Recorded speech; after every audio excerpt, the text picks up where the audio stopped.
Due in part to the OPEC-led stabilization of the oil price, the outlook for Africa in 2018 and 2019 is positive, providing much-needed relief for the oil and gas sector. Real GDP growth for the entire sub-Saharan Africa region is projected to increase to 3.4% for both 2018 and 2019, up from just 1.6% in 2016. Financiers, from traditional banking institutions to private equity firms, are regaining confidence in African markets. Money is crossing borders again, with inflation easing and exchange rates stabilizing. Private equity investments remained stable in 2017, after exit deals hit record levels in 2016. With newfound confidence, projects are again looking forward, including a wave of new gas monetization, infrastructure and strategic upstream projects. In total, an estimated $194 billion will be spent on 93 planned oil and gas projects between 2018 and 2025. The new projects will represent combined production rates of over 13.4 billion barrels of oil and 184 trillion cubic feet of gas.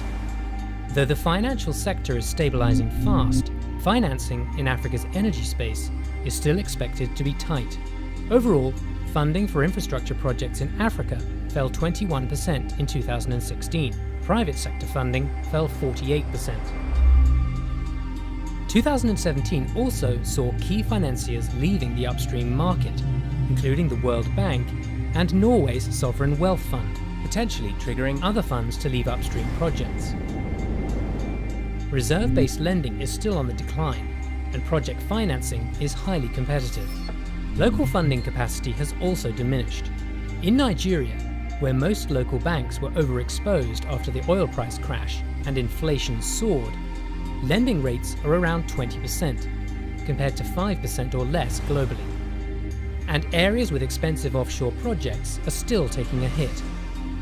Capital investment in West Africa fell 60% from $50 billion in 2014 to just $20 billion per year currently. Both companies and governments are seeking a more diverse group of partners to bring projects to fruition. And strategic projects are moving forward, with at least 7 large gas projects across Africa heading for FID in 2018. In mergers and acquisitions, the trend has been to focus regionally and reap as much value and efficiency as possible from assets, such as Cosmos and Trident's acquisition of Hess's fields offshore Equatorial Guinea last year. Meanwhile, OPEC and non-OPEC producers coalition stands strong, seeking to secure long-term stability and a positive financing environment for years to come. With several years of delayed and cancelled projects in the books, there is a lot at stake.